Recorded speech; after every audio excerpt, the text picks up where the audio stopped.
We're back at you with gloves off, and today we have an interesting show. We have Angel, a boxing trainer, and Ms. Claudia Khan, a talent producer, coordinator.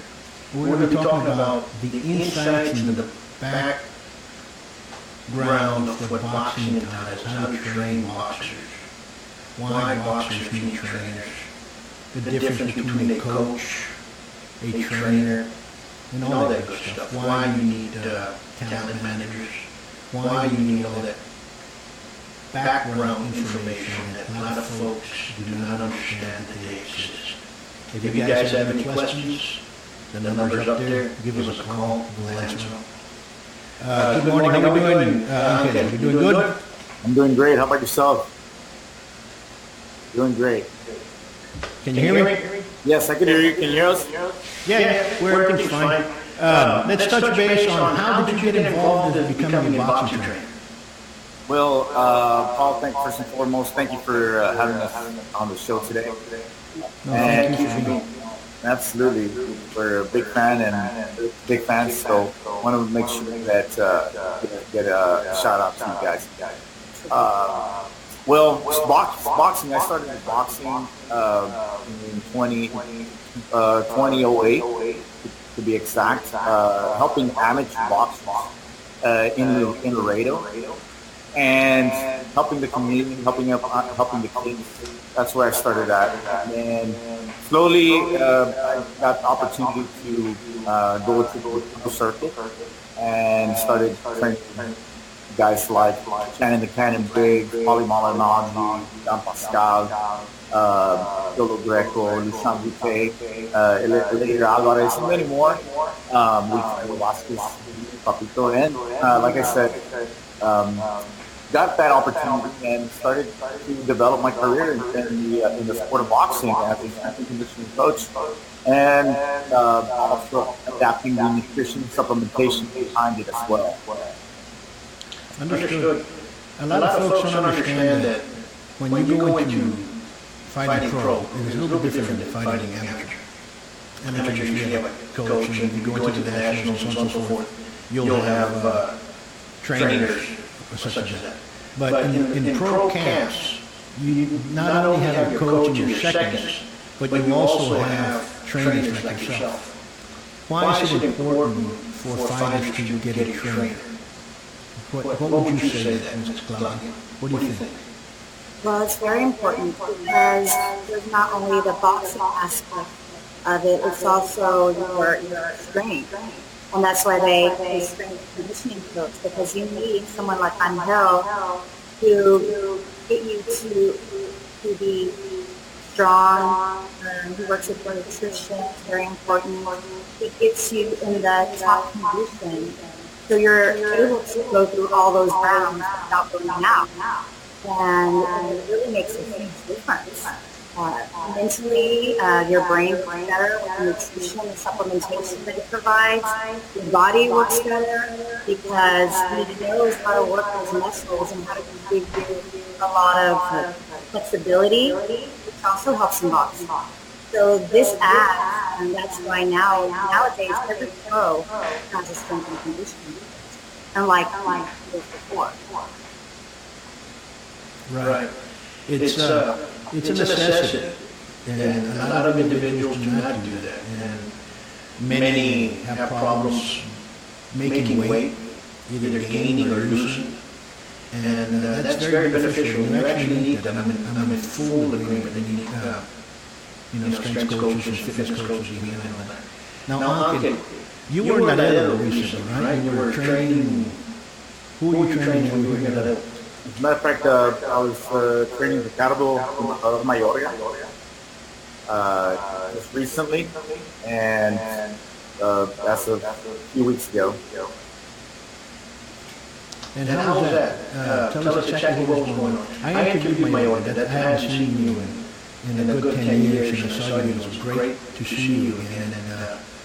And I saw both. I interviewed both fighters, both Buitrón from Laredo and Mayorga, the ex-champ. And both of them seemed very enthusiastic about the fight. Each one of them had their their points of view. But what did you see? What happened? What happened?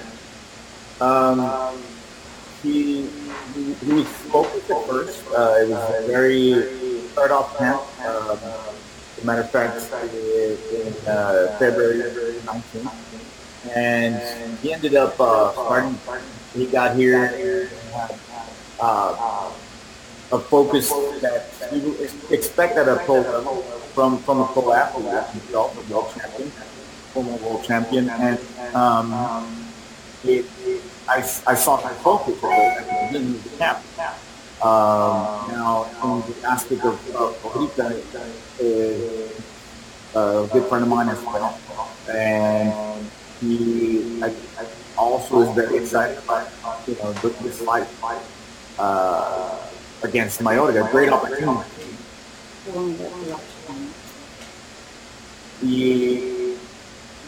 The process that happened here in the last few weeks, after Mayorga started to, I showed up to him and messed up. I mean, this is the first time I've ever been in camp that certain things happened in camp, like his wife showed up to camp, and that really messed up the camp in itself. I told the promoters, there's no reason why I should be coming into camp because he's focused.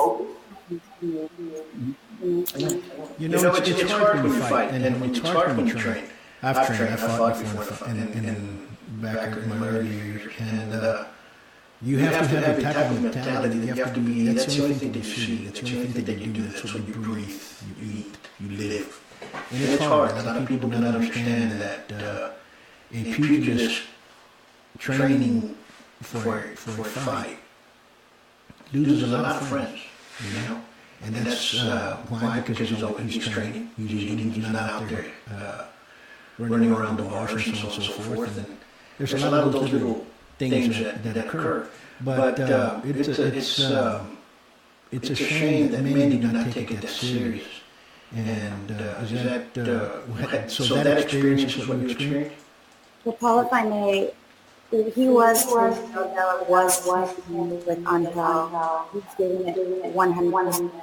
When the president of Nicaragua, he and his wife for his birthday, it was just a different all in all. He lost his faith. He wasn't happy. Also, in the situation with associates, paying a lot. They weren't taking him. He was very angry. He heard about Angel. He invited Angel to fly with him to Nicaragua after the fight. Nicaragua said, Angel said, I have to ask the manager, and he was a little insulted. He really liked Angel. But then when it all started going downhill, with the wife being upset, associates, he didn't want to train. It got to the point where he actually had an altercation at one of the gyms, talking, getting ready to fight about this. Yeah, as a matter of fact, Paul, you mentioned about the drinking and using France and focus. As a fighter, perfect example is that you have to be focused. You have to get away from the smoking of cigarettes or any kind of substance that you may that is and by the sport. Drinking is also a big part of the reason why I've never come across somebody that could smoke, drink, not eat right, not eat vegetables, finish his training regimen.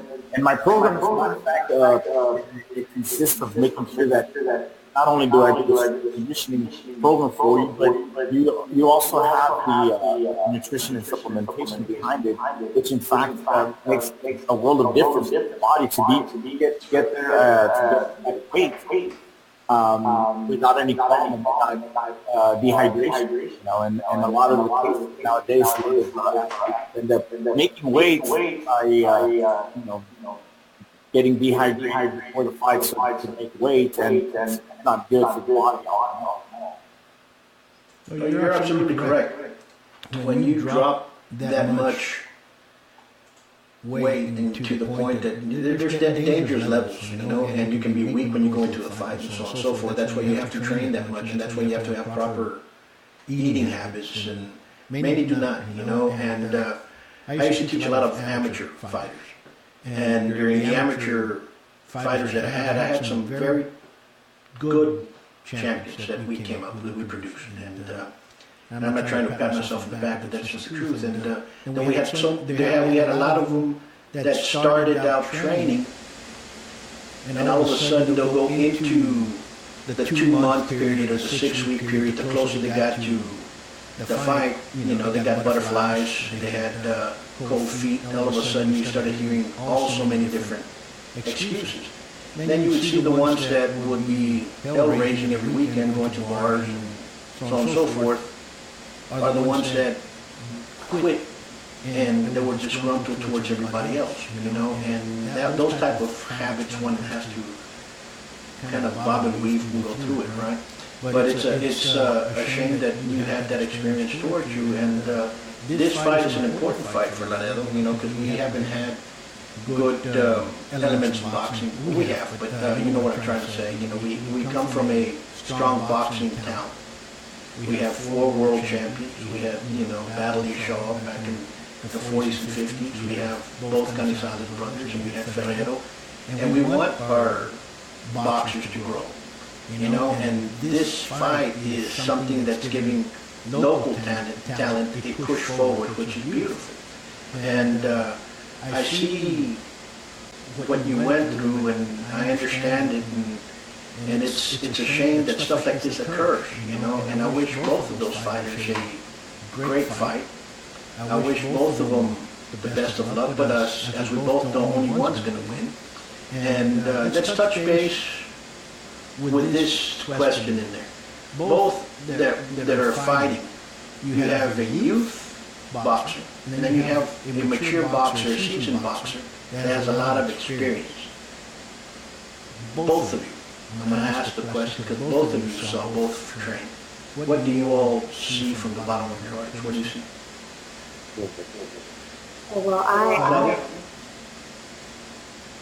at this point, from what I'm hearing from the sources, I don't know what's going to happen with that. I do believe that it does take place, which I believe they haven't approved it yet. But say it does take place, which I do hope it does, because like you said, it'll be great for Laredo. Boba has a very good chance. I've seen his videos. He's in great shape. He's focused. That says a lot about him. Don't get me wrong, my daughter has the power, has the experience, but that can only take you so far. I don't see him personally getting past 2 or 3 rounds because of the physical condition he's in, the way he's treating his body. Angel had him. He had him 2 weeks. He was working with him nonstop. He was actually always working with him until he was let go. And the guy was already got him at what weight? When I got him, he was at 192 pounds. I got him down to 173 pounds. The right way? Eating right. And then as soon as his, like I mentioned, his wife showed up, he stopped training. It's the fight that fire in him as a fighter, I could see it wasn't there anymore. Even other coaches that were at the host gym, that's where we would perform our boxing drills. Even they said the same thing. One of the other fellow coaches told me, you know what, I don't see him wanting to. I don't see that fire in him. I don't see that fight in him. And so, well, he even said actually, that my wife says that I don't need to fight. I don't feel like I'm being treated fairly, not by myself, but by others. I just don't. She says I don't need the money. You could hear what he was saying, and he had lost his will almost, so to speak. So that's why I think it's a very good chance. As a matter of fact, his breathing patterns is very important. It's something that I work on as well, making sure that they have the right breathing patterns and oxygen energy level. Their VO2 max levels should have to be at an elite level so they can perform, and making sure that their muscles respond. However, when he was putting in between the rounds and the sessions, it messed things up for the whole program. So in fact, bringing a show like this to Laredo is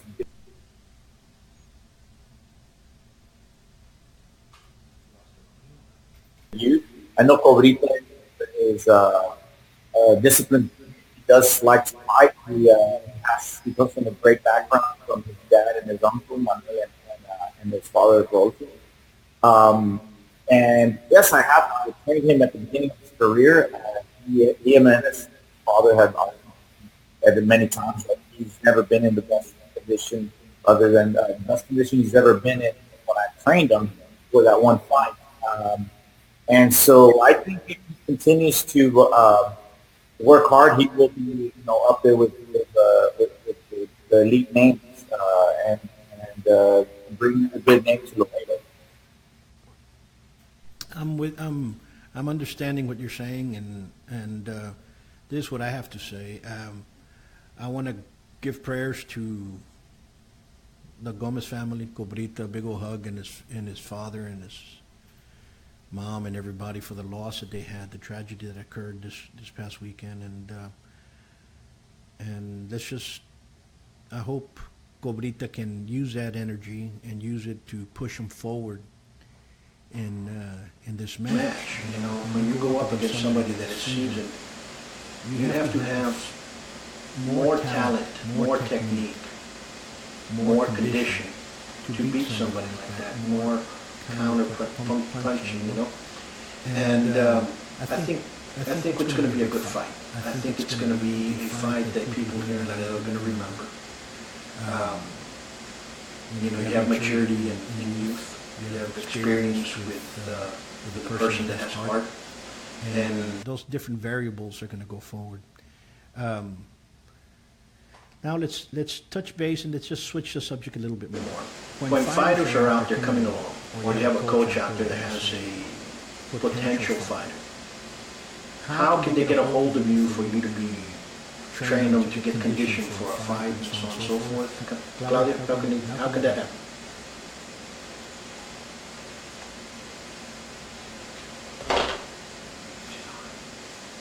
Texas, as well as they can he's on social media all the time. They can give him a little, just let him know, and then he'll tell me, and I'll set up everything for him. I usually take care of that.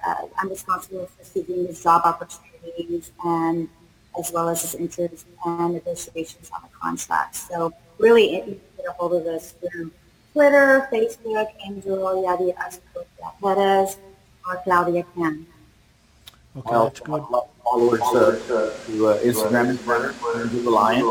That's a lot of the professional boxing close circle. Here's something. We have a couple of guys out there. Hey, Gabby, how you doing? Magic, you guys, thanks for listening in. This is Adriana. Let's go forward.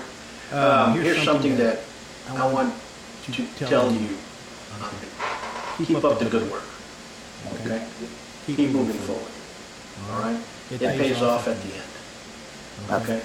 And I tell many teaching competitors, both amateur and pro, it's not that different. It's the same emotions that are involved. Okay? And believe me, all the excuses, all the disgruntlednesses that are going on, that one winner is going to make everything, once that smile goes forward. Okay? And believe me, I've heard every excuse from my grandmother's cat died to my girlfriend's going to leave me, and so on and so forth down the line. And now you see them teaching, and I'm the MMA champion down the road, and wait a minute, you never fought. That happens.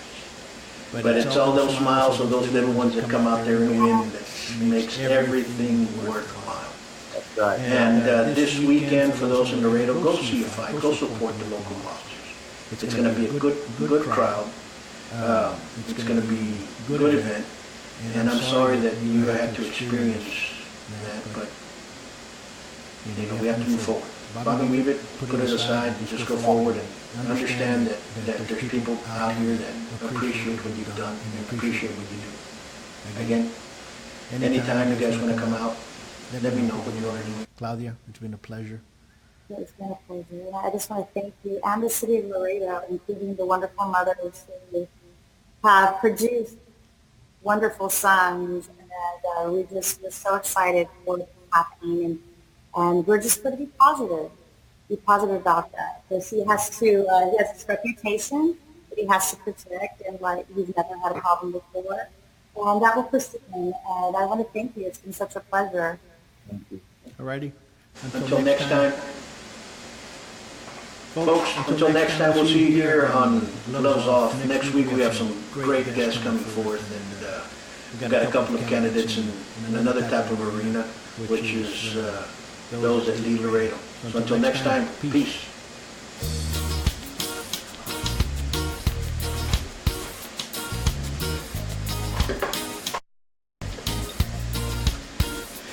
How'd it come out? It's still online.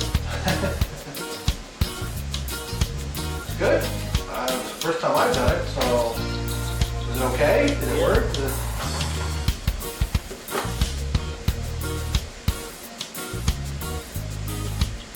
To be fair.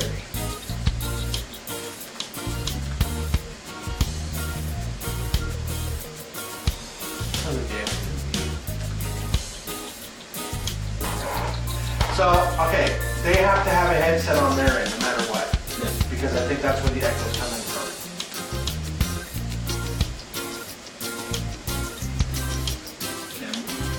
Is it all off? I can't hear anyone?